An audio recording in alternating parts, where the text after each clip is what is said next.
CFM, en Tarn-et-Garonne, le MAG. Madame, monsieur, bonjour. Rémi Taureau est là avec vous pour la prochaine demi-heure.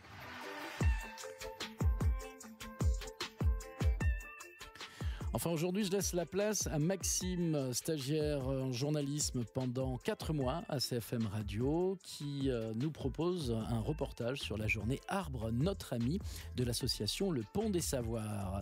Maxime, bonjour. Tu nous emmènes en visite guidée. On va faire le tour des arbres du quartier des Chaumes à Montauban. Tout à fait, Rémi, c'était le 15 mai dernier, ça s'appelle l'Arbre Notre Ami et c'est organisé par l'association Le Pont des Savoirs. C'est une visite botanique ouverte à tous, précédée d'un documentaire d'une 30aine de minutes. L'objectif est de découvrir les arbres du quartier des Chaumes en compagnie de 2 bénévoles de l'association, Lynn et Alain, des spécialistes autodidactes et passionnés des arbres et des plantes.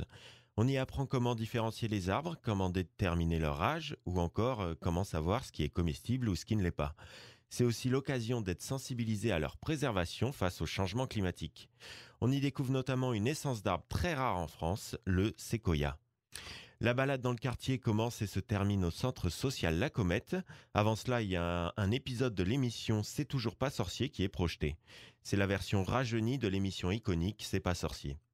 L'épisode s'intitule La vie secrète des arbres. C'est un documentaire instructif, pédagogique et vraiment accessible à tout âge. On écoute tout de suite un extrait de l'émission, puis Lynn et Alain expliqueront la nécessité des arbres à travers le parcours botanique. Qu'est-ce que tu fais? Tu dis bonjour à l'arbre? Eh ben oui, ce sont des êtres vivants, ils grandissent, ils respirent. Je suis même sûr qu'ils ressentent des choses. Max, tu parles à tes arbres, toi?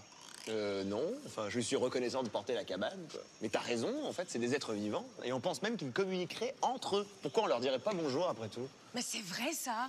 On a cet arbre toute la journée sous nos yeux et on sait rien de lui et ni de ses voisins. Ok, c'est décidé. Max, donne-moi ton carnet. Je vais faire un herbier des arbres. Je pars en expédition à ramasser leurs feuilles et enquêter pour mieux les comprendre. Il vulgarise tout en apprenant. C'est le principe de C'est pas sorcier, qui est une émission extraordinaire, qui a été reprise par des jeunes, là. Et je trouve ça très très bien pour apprendre, quoi. C'est avec des mots simples. On rentre pas trop dans des mots compliqués où on décroche. Ce documentaire permet aux personnes de comprendre comment fonctionnent les arbres, parce que bon, on se dit un arbre, c'est un tronc, des feuilles, il y a des racines, et puis voilà. Mais en fait, c'est beaucoup plus complexe que ça. Ce documentaire nous réserve quelques petites surprises. Le rôle des champignons, notamment, on s'imagine pas que les champignons font comme un réseau internet qui servent aux arbres et vice versa. C'est un échange de bons procédés entre les champignons et les arbres. Je me suis rendu compte en élaborant ce projet que vraiment le quartier Médiathèque Chambord a la chance d'avoir une grosse quantité d'arbres plantés dans le secteur, que ce soit sur cette promenade coulée verte, autour de la Comète, à l'arrière dans le jardin et même dans les rues adjacentes.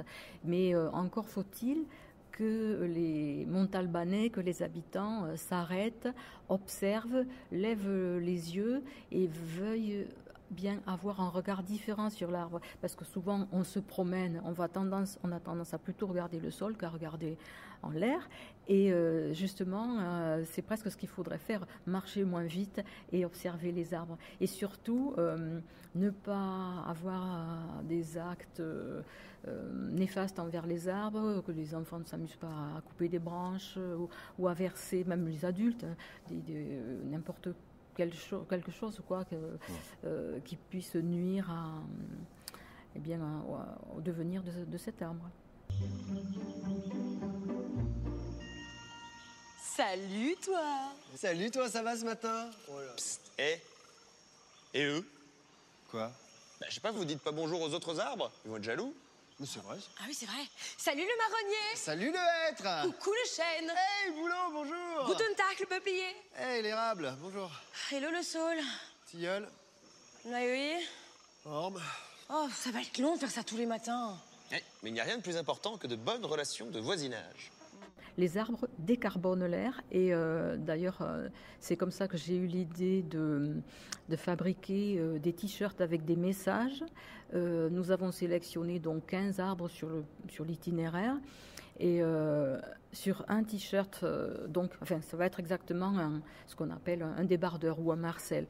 J'ai préféré choisir ceci qui fait penser donc à un vêtement d'humain pour qu'il y ait l'idée d'un rapprochement entre l'homme et l'arbre et tout ce qu'il fait pour nous. Alors justement, parce qu'il y a des débardeurs accrochés dans les arbres, le public s'interroge. Et j'en discutais tout à l'heure, apparemment à la médiathèque, les gens ont posé des questions. Dans une association qui était récemment installée aussi au niveau du parking, ils faisaient des activités. C'est pareil, le public s'est interrogé. C'est tout exactement ce que je voulais, que les gens se demandent, mais pourquoi il y a des débardeurs suspendus dans les arbres? Et le message était « Je décarbone l'air, qui suis-je ?» Et donc après, bien à chacun d'essayer de trouver à lui tout seul quelle est la catégorie de l'arbre. Et donc après le documentaire, l'itinéraire commence par la maison des associations, en passant par l'arrière des bâtiments où il y a des arbres très intéressants, notamment un cèdre de l'Atlas, un pin sylvestre, un pin parasol aussi. Et ici, à la Comète où nous sommes aujourd'hui, dans le jardin à l'arrière, il y a plusieurs essences d'arbres intéressantes, notamment un eucalyptus qui est dissimulé au milieu de pins et que les personnes ne remarquent pas forcément. Et alors qu'il y a beaucoup à dire sur l'eucalyptus, justement. Ensuite, il y a des chênes des marais, qui est très différent au niveau de la feuille que le chêne que l'on connaît bien dans la région.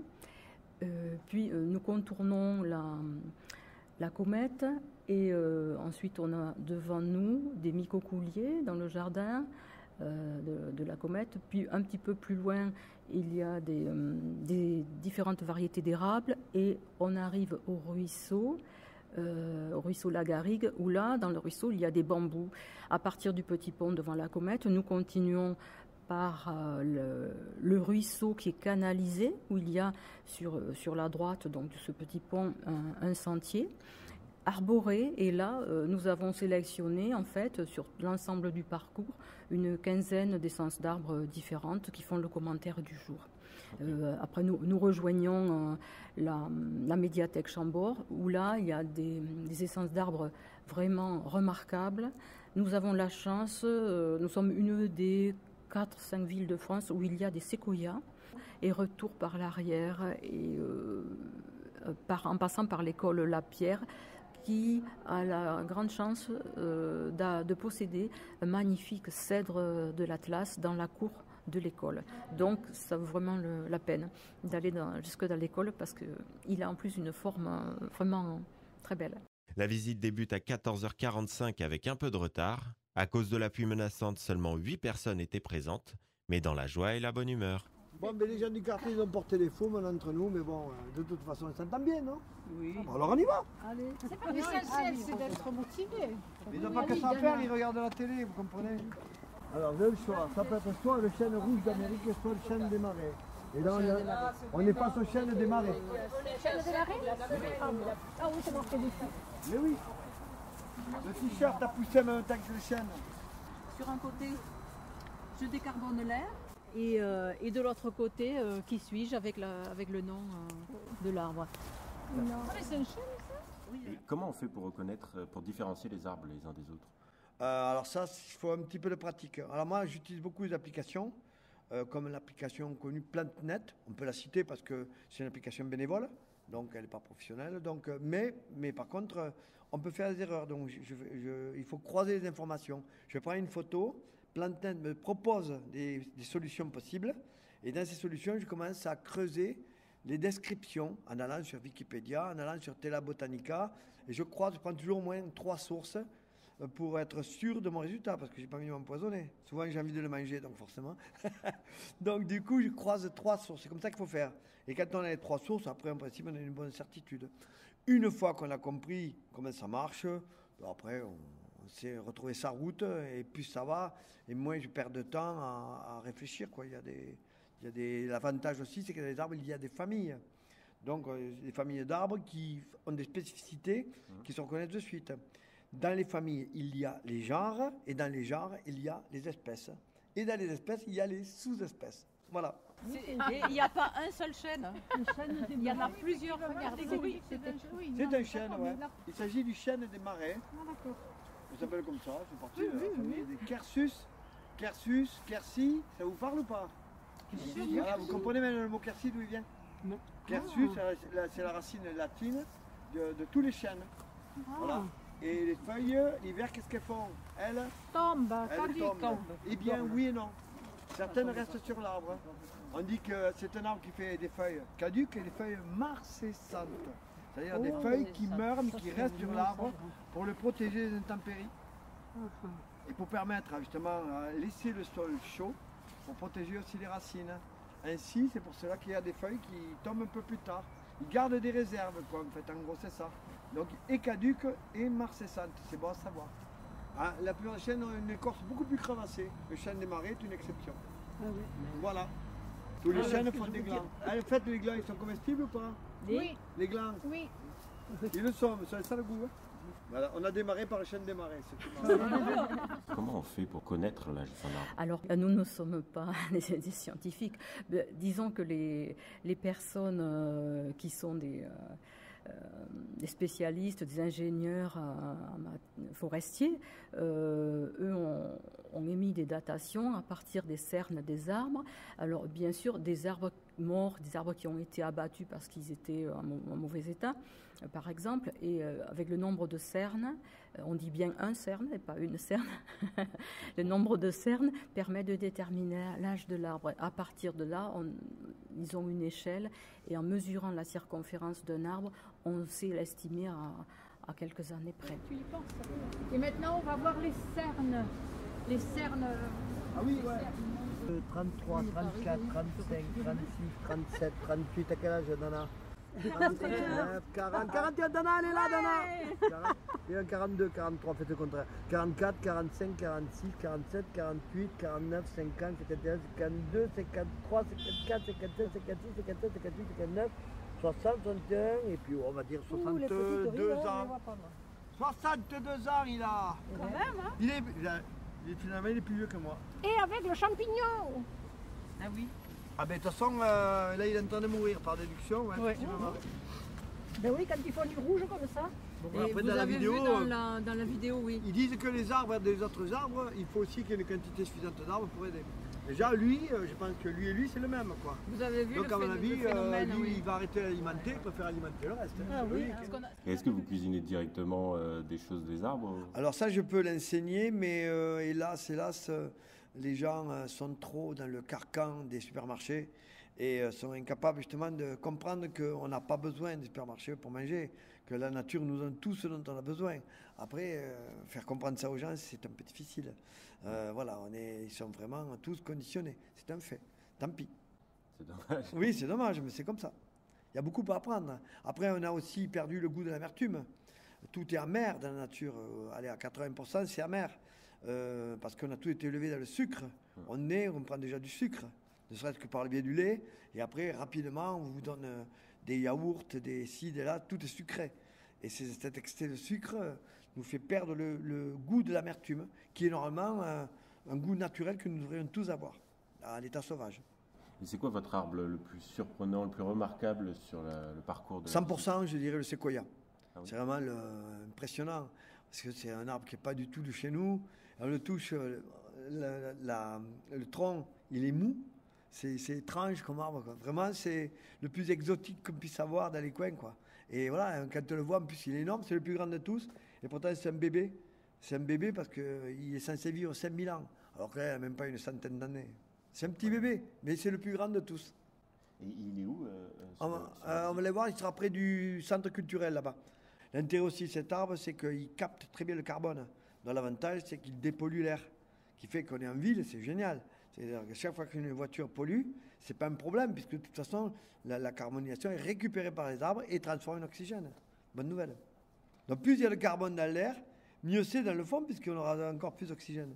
Alors on a la chance à Montauban d'avoir un des rares séquoias français.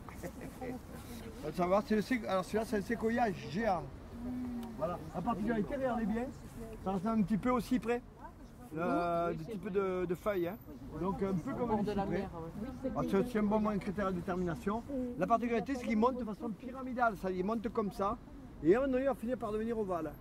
Voilà, il va devenir ovale, comme ça, mais dans 1000 ans. Hein. Avec l'âge, la base devient très très large.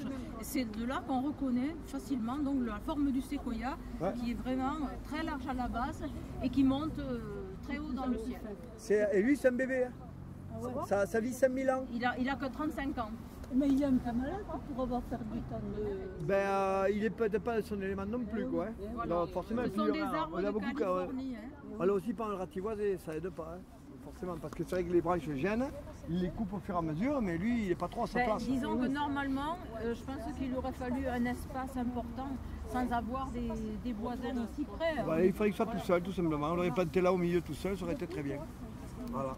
L'importance en milieu urbain, c'est justement de planter plus d'arbres, d'être vigilant, et de remarquer les arbres. Les arbres, ce n'est pas juste un poteau avec des feuilles en haut. Je crois que l'important, c'est de faire en sorte que le public regarde les arbres différemment et sache surtout tout ce qu'ils font pour nous. L'arbre, c'est de la biodiversité, c'est des oiseaux qui vont nicher dessus, mais ça sera aussi au moment de la floraison des abeilles et d'autres insectes qui vont aller butiner, et surtout la reproduction entre certains arbres ou végétaux se fait par les insectes. Donc je pense qu'il faut revenir à des choses simples comme ça et en prendre conscience. C'est une prise de conscience. Je crois que c'est surtout l'idée majeure de l'opération d'aujourd'hui. Je suis content de voir que les gens portent un intérêt pour les arbres. Je pense que justement avec l'inquiétude des problèmes de climat, puisque bon, on voit bien que la température monte, on sait aujourd'hui que plus on plantera d'arbres, plus la température va descendre, que la vérité c'est la désertification des arbres qui fait la chaleur, et non pas, comme on dit, l'activité humaine. Non, c'est le fait qu'on coupe. Plus on coupe, plus il fait chaud. C'est aussi simple que ça. Si on laisse pousser, à nouveau la température va redescendre. Et donc, il faut savoir que ne serait-ce que dans un bois, vous avez, quand il y a une sécheresse, vraiment une canicule, vous retrouvez à 25 degrés à peu près, contre dehors, il va faire 40. Ça fait 15 degrés d'écart. C'est quand même énorme. D'où l'intérêt d'avoir des arbres. Donc voilà, je n'ai rien de plus à rajouter, si ce n'est que d'intéresser les gens à tout cela, et que les gens, je vois, s'y intéressent, c'est plutôt une bonne nouvelle. Je vois que moi-même, sur Facebook, sur les réseaux sociaux, je fais beaucoup de reportages sur les plantes, j'explique les plantes aux gens, c'est très suivi, donc je m'aperçois qu'il y a quand même une prise de conscience. C'est une bonne nouvelle. Et comment vous jugez l'action de la ville sur la préservation des arbres ? Sincèrement, je trouve que Montauban est un bon exemple. C'est pas trop bétonné. Il y a quand même beaucoup d'espace vert. Il suffit rien que de regarder là, on lève la tête. On va dans les quartiers aussi où il y a des immeubles. Il y a pas mal d'arbres, c'est bien. Bien sûr qu'on peut faire mieux, bien sûr qu'on peut améliorer tout ça. Il faudrait qu'ils apprennent à faire ce qu'on appelle moi des haies de communication pour les animaux. C'est-à-dire en fait, partout où il y a des grillages, mettre à cet endroit-là des plantes traçantes pour permettre aux oiseaux de se nicher. Ça permet aussi, par exemple, de limiter les insectes. Parce que mine de rien, les oiseaux sont là pour ça. Donc voilà, je pense aussi qu'on peut travailler aussi sur l'idée de faire des lierres grimpants. On croit que ça abîme les immeubles. Pas du tout. Au contraire, non seulement ça les renforce, mais ça fait baisser la température de quasiment 10 degrés l'été. Donc c'est pas une mauvaise chose. Et est-ce qu'il y a d'autres sorties de prévues prochainement ? Pour le printemps, c'est la dernière, mais pourquoi pas à l'automne, puisque je crois que vers le mois d'octobre, nous n'avons pas arrêté encore la date, mais nous allons refaire comme l'année dernière, une après-midi, ramassage des ordures dans les rues du quartier avec les enfants. Donc une seconde édition, et on est en train de réfléchir à peut-être refaire cette visite en même temps que cette journée. L'association Le Pont des Savoirs va bientôt éditer une brochure explicative des arbres du parcours. Elle permettra de les découvrir par soi-même. Alain propose régulièrement des moments de découverte de la nature à travers l'association. Il poste également des réels sur sa page Facebook à propos des arbres et des plantes. Le nom de sa page, c'est Alain Caralin. Le Pont des Savoirs est une association dont le principe est simple. On y partage mutuellement ses connaissances et ses compétences dans des séances d'initiation. Elle est déjà composée d'une centaine de bénévoles et un planning des échanges est disponible sur leur site internet. Il y a de tout, apprentissage de la couture, d'une langue vivante, du yoga ou bien de l'aquarelle. Le Pont des Savoirs est situé à la Maison des Associations de Montauban, 10 rue Jean Carmet. Merci Maxime pour ce premier magazine sur les ondes de CFM Radio. On te retrouve jeudi prochain pour un reportage consacré à la galerie Blandine Rock. Vos podcasts et replays, CFMradio.fr.